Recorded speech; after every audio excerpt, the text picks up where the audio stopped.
আল্লাহ সুবহানাহু ওয়া তাআলা কোরআনুল কারীমের ভিতরে প্রথম আল্লাহ সুবহানাহু ওয়া তাআলা কোরআনুল কারীমের ভিতরে সর্বপ্রথম একটা কথা বললেন,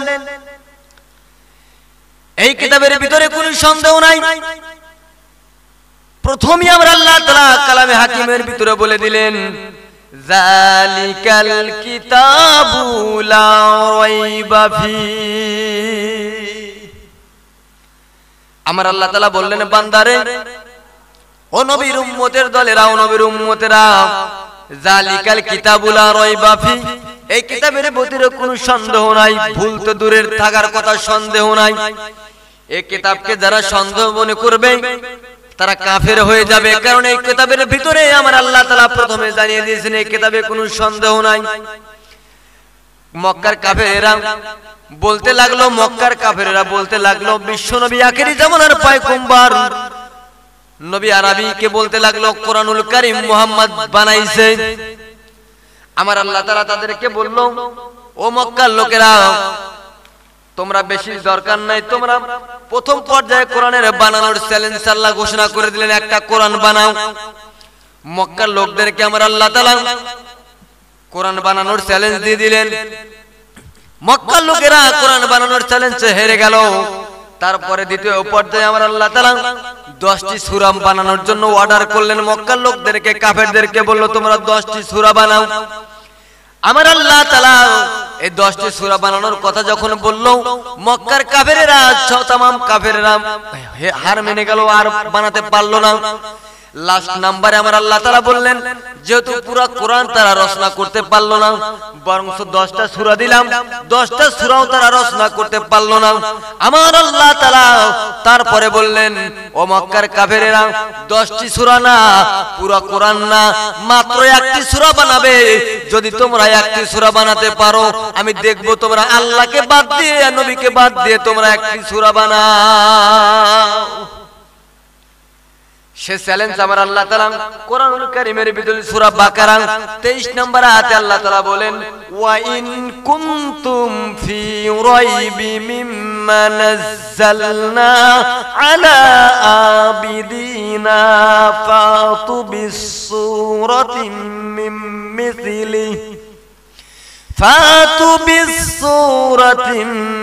মিথলিহি وَاعْبُدُوا شُهَدَاءَكُم مِّن دُونِ اللَّهِ إِن كُنتُمْ صَادِقِينَ।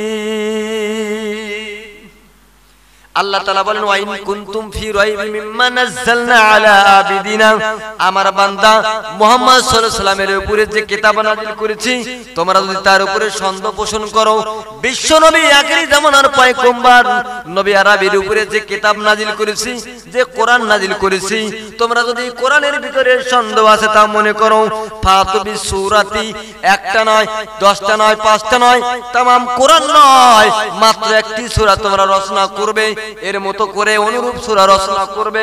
ওয়াদু শুহাদাকুম মিন দুনিল্লাহ, আর আল্লাহকে বাদ দিয়ে তোমরা যাকে ইচ্ছা তাকে সাহায্যকারী হিসেবে ডেকে নাও। ইন কুনতুম সাদিকিন, যদি তোমরা সত্যবাদী হও। আমার আল্লাহ তাআলা কি করলো, এই একটা চ্যালেঞ্জ দিয়ে দিলেন গোটা পৃথিবীর মানুষদেরকে, মক্কার কাফেরদেরকে, ও মক্কার কাফেরেরা, তোমরা যে সন্দেহ পোষণ করো আমার নবী মুহাম্মদ রাসূলুল্লাহর উপরে যে কিতাব নাযিল করেছি, সেই কিতাবের উপরে তোমরা যে সন্দেহ পোষণ করো, তোমরা মনে মনে বলো, প্রকাশ্যে বলো যে বিশ্বনবী মুহাম্মদ বিন আব্দুল্লাহ এই কোরআন রচনা করেছে, অতএব তোমরাও রচনা করো। ওয়াদু শুহাদাকুম মিন দুনিল্লাহ, আর আল্লাহকে বাদ দিয়ে তোমাদের পৃথিবীতে যত কাফের আছো, যত মানুষ আছো, সব মানুষকে তোমরা সাহায্যকারী হিসেবে ডেকে নাও। ইন কুনতুম সাদিকিন, যদি তোমাদের দাবিতে তোমরা সত্যবাদী হও। মক্কার কাফেররা সমস্ত কাফেরদেরকে ডাকলো। তৎকালীন যুগের কাফের ছিল, তৎকালীন যুগের বিশ্ব বরেণ্য বড় বড় কবিদেরকে ডেকে আনা হলো। ডেকে আনা যখন হয়ে গেল, একজন কবি ছিল কবি লবিদ, এই লবিদকেও ডেকে আনা হলো। তদানীন্তন সময়ে কবি লবিদ যে কোনো মুহূর্তে, যে কোনো সময় আরবিতে বাক্য রচনা করতে পারে, আরবিতে কবিতা লিখতে পারে। ওরা মনে করেছিল কবি লবিদ তো কোরআন রচনা করতে পারবে। আল্লাহর নবী, বিশ্ব নবী মুহাম্মদুর রাসূলুল্লাহকে আল্লাহ সুবহানাহু ওয়া তাআলা বলে দিল, ইয়া রাসূলুল্লাহ, ইয়া হাবিবাল্লাহ, নবী গো, মক্কার কাফেররা চ্যালেঞ্জ গ্রহণ করেছে, আপনি একটা কাজ করেন, সূরা কাউসার লিখে ওই কাবার গিলাফের মধ্যে টানিয়ে দেন, অর্থের সাথে ভাবের সাথে মিলিয়ে তারা বেশি নয় একটা পঙ্ক্তি মিলাবে, একটা ভার্স মিলাবে, একটা আয়াত মিলাবে, আপনি লিখে দেন কাবার চত্বরে যখন তারা সূরা নবী আমার কাবার চত্বরে কোরআনুল কারীমের আয়াত সূরা কাউসার লিখে দিয়ে কাবার গিলাফের সাথে লিখে দিয়ে সূরা কাউসার দুইটা আয়াত লিখে দিল, দিয়ে পরের লাস্টের আয়াত দিল না, লিখে দিল না। আমার নবীজি বলল, মক্কার কাফেরেরা ও দুনিয়ার কাফেরেরা, তোমরা পারলে এই আয়াতের সামঞ্জস্য রেখে অর্থের সাথে ভাবের সাথে মিলিয়ে দাও, পারলি কোরআনের আয়াত একটা মিলাও। সমস্ত কাফেরেরা শুরু করে দিল, চেষ্টা করতে শুরু করে দিল, কেউ পারে না, মাথার গাম পায়ে পড়তে লাগলো, মিলাতে পারে না, ভাবের সাথে মিলাতে পারে না, গ্রামারের সাথে মিলাতে পারে না, অর্থের সাথে মিলাতে পারে না। সমস্ত কাফেররা হতাশ হয়ে গেল, হারে এই চ্যালেঞ্জ মোকাবেলায় কি করি এবার? আমার আল্লাহ তাআলা রাসূলকে বললেন, রাসূল আপনি লিখে দেন, ইন্না আতাইনাকাল কাউসার ফাসাল্লি লিরাব্বিকা ওয়ানহার। এই দুই আয়াত লিখে দেন, পরের রাত লিখবেন না আপনি। দেখেন একটা মিল আছে, হার এরকম মিল আছে, ইন্না আতাইনাকাল কাউসার ফাসাল্লি লিরাব্বিকা ওয়ানহার ইন্না শানিয়াকা হুয়াল আবতার। একটা মিল আছে না? কাফেররা পারলো না, তখন কবি লবিদ একটা শ্রেষ্ঠ কবি, দুনিয়ার ভিতরে একটা পরিচিত কবি, এমন পরিচিত কবি যে কোনো মুহূর্তে আরবি ইবারত বানাই ফেলতে পারে। এই কবি লবিদ একটা জিনিস মিলে ফেললো, সবাই তখন আশ্চর্যজনিত হয়ে গেল। কবি লবিদ কি মিলিয়ে ফেললো? আয়াতের সাথে অর্থের সাথে মিলল না, কিন্তু একটা আয়াতে মিলে ফেললো। সে মিলেল, ইন্না আতাইনাকাল কাউসার ফাসাল্লি লিরাব্বিকা ওয়ানহার ইন্না শানিয়াকা হুয়াল আবতার। এই আয়াতটা বাদ দিয়ে দেওয়া হয়েছিল, তিনি এই আয়াতের পরিবর্তে লিখে দিল, লাইসা হাযা বিকালামে বাশার। দেখছেন, মিলে ফেলাইছে, বড় বাপের কবি তো মিলে ফেলাইছে। লাইসা হাযা বিকালামে বাশার, কবি লবিদ মিলে ফেললো, হারে ওই অর্থের সাথে মিলল না। আল্লাহ রাব্বুল আলামিন এই আয়াতের অর্থের সাথে মিলাইলো, কবি লবিদ মিলাইলো লাইসা হাযা বিকালামে বাশার। এর অর্থ হলো এটা মানুষ রচিত কোনো কিতাব না, এটা হলো আসমানি আওয়াজ। প্রমাণ হয়ে গেল কোরআন আল্লাহর বাণী, কারণ দীর্ঘ 1400 বছর পূর্বে কবি লবিদ চ্যালেঞ্জ মোকাবেলায় হেরে গেছে। আমার আল্লাহ তাআলা সেই কোরআনুল কারীমের ভিতরে এখনো পর্যন্ত এই কোরআনুল কারীমের ভিতরে সেই চ্যালেঞ্জটা রয়ে গেছে। তাম পৃথিবীর যত মানুষ আছে সমস্ত মানুষ মিলে কোরআন রচনা করতে পারবে না, এই চ্যালেঞ্জটা এ পর্যন্ত রয়ে গেছে। দুনিয়া যতদিন থাকবে কিয়ামতের আগ পর্যন্ত এই চ্যালেঞ্জ মোকাবেলা কেউ করতে পারবে না। তাহলে কোরআনের ভিতরে কোনো ভুল নাই, কোরআনের ভিতরে কোনো সন্দেহ নাই। যারা সন্দেহ করবে তারা কাফের। আল্লাহ রাব্বুল আলামিন এই কালামে হাকিম কেন নাজিল করা হয়েছে? আল্লাহ তাআলা বলেন, এই কোরআনুল কারীম কেন মানুষের জন্য নাজিল করা হয়েছে? কোরআন হলো হেদায়েত স্বরূপ। আমার আল্লাহ তাআলা বলেন, কেন কোরআনুল কারীম মানুষের জন্য নাজিল করা হলো? তার কারণ হলো, এক নাম্বার কারণ হলো মানুষ সঠিক পথ অনুসরণ করার জন্য কোরআনুল কারীম এবং সত্য মিথ্যা পার্থক্য করার জন্য কোরআনুল কারীম নাজিল করা হলো। আমার আল্লাহ তাআলা বলেন, শাহরু রমাদানাল্লাযী উনজিলা ফীহিল কুরআন হুদাল লিন-নাসি ওয়া বাইয়িনাতিন মিনাল হুদা ওয়াল ফুরকান। আল্লাহ তাআলা বলেন, শাহরু রমাদানাল্লাযী উনজিলা ফীহিল কুরআন, এই কোরআনুল কারীম রমজান মাসে নাজিল করা হয়েছে। কেন নাজিল করা হয়েছে? হুদাল লিন-নাসি ওয়া বাইয়িনাতিন মিনাল হুদা, মানুষের হেদায়েতের জন্য এই কোরআনুল কারীম নাজিল করা হয়েছে। শুধু হেদায়েতের জন্য না, কোরআনুল কারীম আরেকটা কারণে নাজিল করা হয়েছে, ওয়া বাইয়িনাতিন মিনাল হুদা ওয়াল ফুরকান। আল্লাহ তাআলা বলেন, এটা সত্য মিথ্যা পার্থক্য সৃষ্টিকারী হিসেবে কোরআনুল কারীম নাজিল করা হয়েছে। কোরআনুল কারীম বলে দিবে কোনটা সত্য, কোনটা মিথ্যা, কোনটা বৈধ, কোনটা অবৈধ, কোনটা হক, কোনটা বাতিল। কোরআনুল কারীম বলে দিবে কোনটা হালাল আর কোনটা হারাম। কোরআনুল কারীম আমাদেরকে ডিরেকশন দিবে, কোরআনুল কারীম বলে দিবে।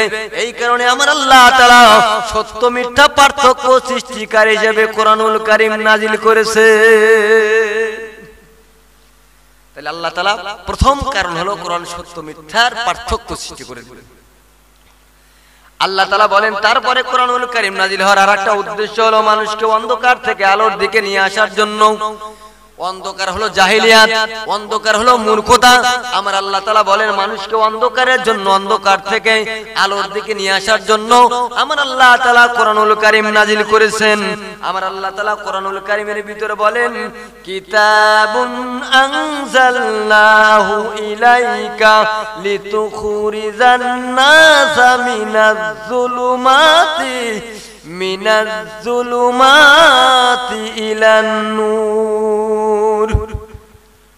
আল্লাহ তাআলা বলেন এই কিতাব আমি আল্লাহ তাআলা তার প্রভুর পক্ষ থেকে অবতীর্ণ করেছি এবং তুমি মানব জাতিকে তার প্রতিপালকের আদেশ ক্রমে অন্ধকার থেকে আলোর দিকে নিয়ে আসবে। মানুষকে অন্ধকার থেকে আলোর দিকে আনার জন্য আমার আল্লাহ তাআলা কোরআনুল কারীম নাজিল করেছে, যাতে মানুষ অন্ধকারে ডুবে না যায়, জাহান্নামে না যায়। সেই কারণে আমার আল্লাহ তাআলা কোরআনুল কারীম নাজিল করেছে।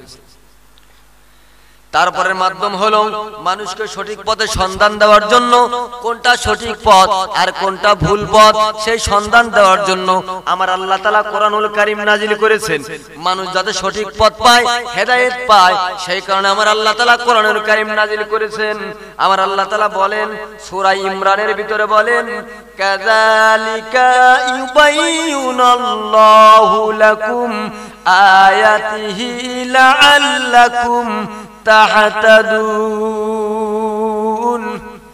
আমার আল্লাহ তাআলা বলেন এভাবে আল্লাহ নিদর্শন সমূহকে মানুষের সামনে বর্ণনা করেন যাতে করে তোমরা হেদায়েত লাভ করতে পারো।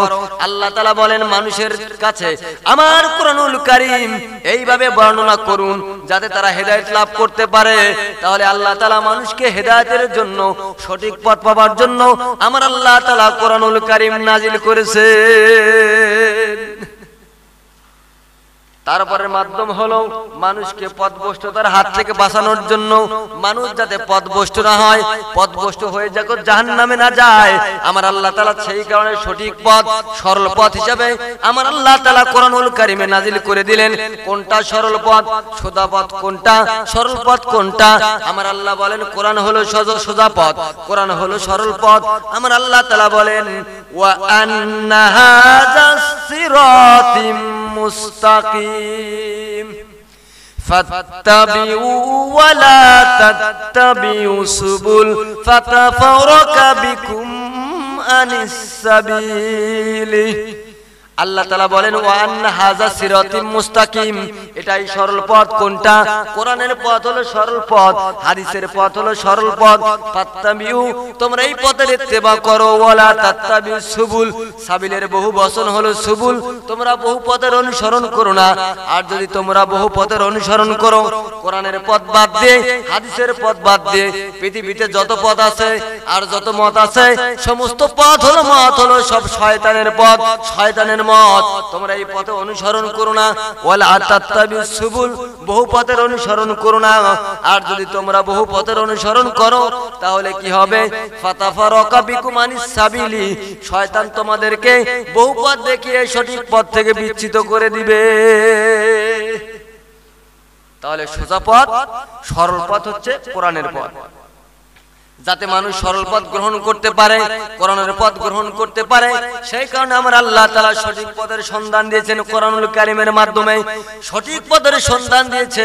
আরো বলেছেন সঠিক পথের অনুসরণ করবে, সঠিক পথ তোমরা মেনে নিবে।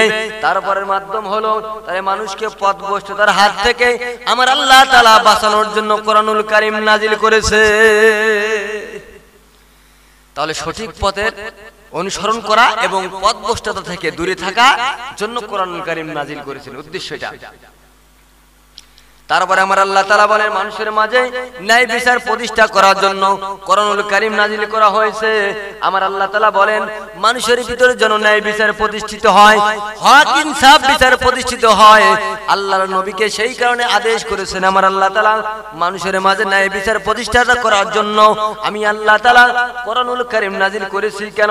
আল্লাহ তাআলা বলেন ইন্না আনজালনা ইলাইকাল কিতাবা বিল হাক্কি লিতাহকুমা বাইনান নাসি বিমা আরাকাল্লাহ।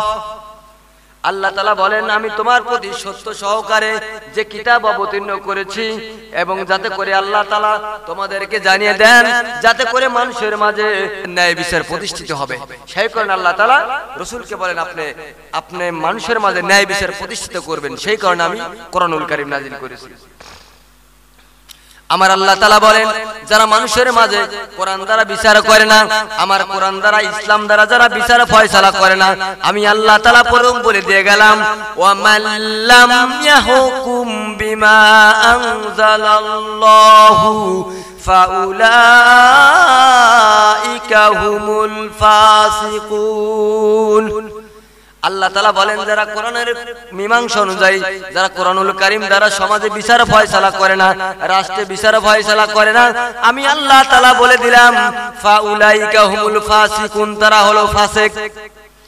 তারপরে আমার আল্লাহ তাআলা বলেন ওয়া মান লাম ইয়াহকুম বিমা আনজালাল্লাহু ফাউলাইকা হুমুজ জালিমুন। আল্লাহ তাআলা বলেন ওয়া মান লাম ইয়াহকুম বিমা আনজালাল্লাহু ফাউলাইকা হুমুজ জালিমুন। আমার কোরআনের বিধান অনুযায়ী যারা বিচার ফয়সালা করে না, আমি আল্লাহ তাআলা বলে দিয়ে গেলাম তারা হলো জালেম। আল্লাহ তাআলা প্রথম বলল তারা ফাসিক, দ্বিতীয়বার বলল তারা জালেম। 3 নাম্বার আয়াতে তারপরে আরেকটা কথা বললেন আল্লাহ তাআলা বলেন যারা কোরআনের বিধান অনুযায়ী বিচার ফয়সালা করে না, আমি আল্লাহ তাআলা তাদেরকে ফতোয়া দিয়ে গেলাম তারা কাফের। وَمَنْ لَمْ يَحْكُمْ بِمَا أَنْزَلَ اللَّهُ فَأُولَئِكَ هُمُ الْكَافِرُونَ। আমার আল্লাহ তাআলা বলেন ওমান লাম ইয়াকুম বিমা আনজালাল্লাহু ফাউলাইকা হুমুল কাফিরুন। আমি আল্লাহ তাআলা রেড সিগন্যাল দিয়ে বলে গেলাম যারা আমার কোরআনের বিধান অনুযায়ী বিচার ফয়সালা করে না, আমার কোরআনের বিধান অনুযায়ী তারা সমাজে বিচার ফয়সালা করে না, আমি আল্লাহ তাআলা বলে দিয়ে গেলাম তারা হলো কাফের। তাহলে রাসূলকে বলে হে রাসূল আমার কোরআনের বিধান অনুযায়ী বিচার ফয়সালা করতে হবে। আল্লাহর নবীর জামানায় আল্লাহর নবী বিশ্ব নবী আখেরি জামানার পয়গম্বরের যুগে আল্লাহর নবীর সময় একজন চুরি করেছিল, এক কুরাইশ বংশের এক মহিলা চুরি করেছিল। আল্লাহর নবীর কানে পৌঁছে গেল ইয়া রাসূলুল্লাহ ইয়া হাবিবাল্লাহ নবী গো আপনার বংশের লোক কুরাইশ বংশের মহিলা চুরি করেছে, কি করা যায়? বিশ্ব নবী তখন মদিনার প্রেসিডেন্ট। আল্লাহর নবীর কাছে বিচার চলে গেল, সমস্ত মানুষ জমায়েত হয়ে গেল। আজকে দেখবে তারা কুরাইশ বংশের মহিলা নবীর বংশের মহিলা নবীর বংশের মহিলা চুরি করেছে, দেখবো কি করা যায়, নবী কি করেন। এবার সমস্ত সাহাবীরা রেডি হয়ে গেল, সাহাবীরা মজমায় বসে গেল। চিফ কমান্ডার আমার নবী আখেরি জামানার পয়গম্বর বিশ্ব নবী ও বিচারপতি বিশ্ব নবীকে কানে কানে সাহাবীরা বলবে ইয়া রাসূলুল্লাহ ইয়া হাবিবাল্লাহ আপনার কুরাইশ বংশের মহিলা চুরি করেছে। এই কথা আবু বকরকে বলা হলো, ও সাহাবী আবু বকর তুমি নবীজির ডান হাত, তুমি নবীকে গিয়ে বলো ইয়া রাসূলুল্লাহ ইয়া হাবিবাল্লাহ নবী গো কুরাইশ বংশের মহিলা চুরি করেছে, হাত কাটা যাবে না। দেখছেন আবু বকর বলতেছে আমি পারবো না, এ নবী সে নবী না, কারণ এ নবী হক প্রতিষ্ঠিত করার জন্য দুনিয়াতে এসেছে। আল্লাহর নবী আখেরি জামানার পয়গম্বর জনাবে মুহাম্মদুর রাসূলুল্লাহ সাল্লাল্লাহু আলাইহি ওয়াসাল্লাম বসে আছেন। হযরত ওমরকে বলা হলো, ওমর বলে আমি পারবো না। হযরত আলীকে বলা হলো, সে বলে আমিও পারবো না। কাকে বলবো? বিশ্বনবীর পালক পুত্র, নাম হলো যায়েদ বিন হারেস।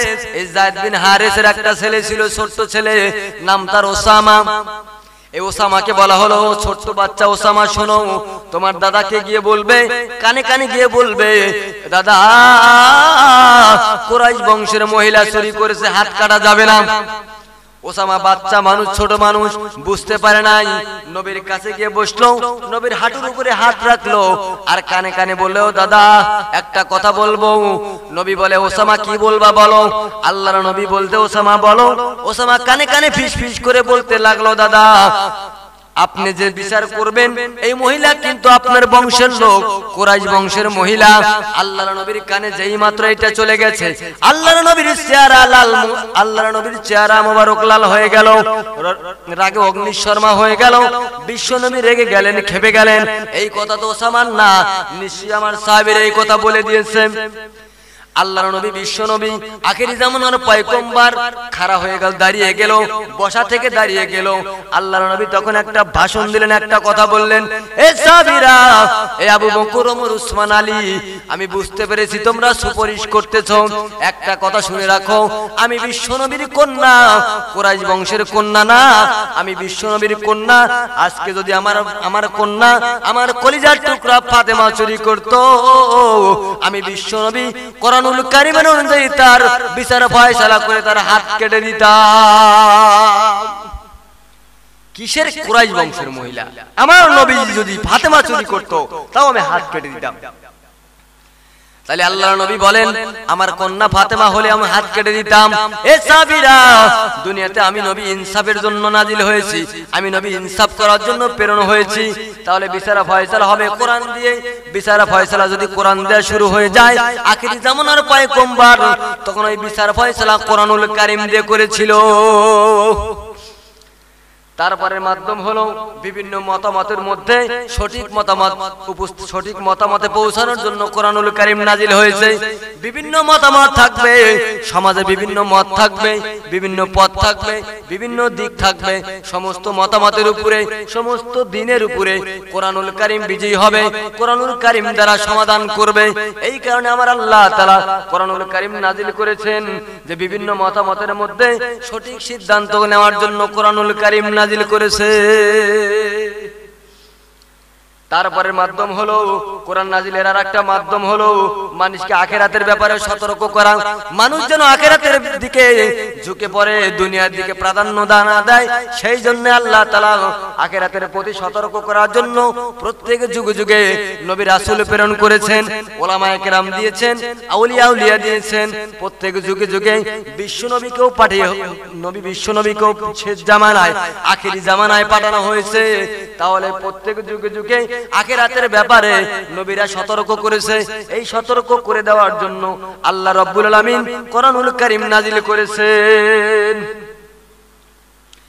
আল্লাহ সুবহানাহু ওয়া তাআলা পরকালে মানুষের অভিযোগ পরকালে মানুষের অভিযোগে তুলনা পথ বন্ধ করে দেওয়ার জন্য, পরকালে মানুষ যখন পাকড়াও হবে, তখন যারা বলতে না পারে আমরা কোরআনুল কারীম পাই নাই, আমরা নবী পাই নাই, আমরা এরকম কোন গাইড বা বুক পাই নাই, আমার আল্লাহ তাআলা সেই কারণে দুইটা বই রেখে গেল। বিশ্ব নবী আখিরি জামানার পয়গম্বর বিদায় হজের ভাষণে বলে গেল, তারাকতু ফিকুম আমরাইন লাং তাদিল্লু মা তামাসসাকতুম বিহিমা, কিতাবাল্লাহি সুন্নাতুর রাসূল।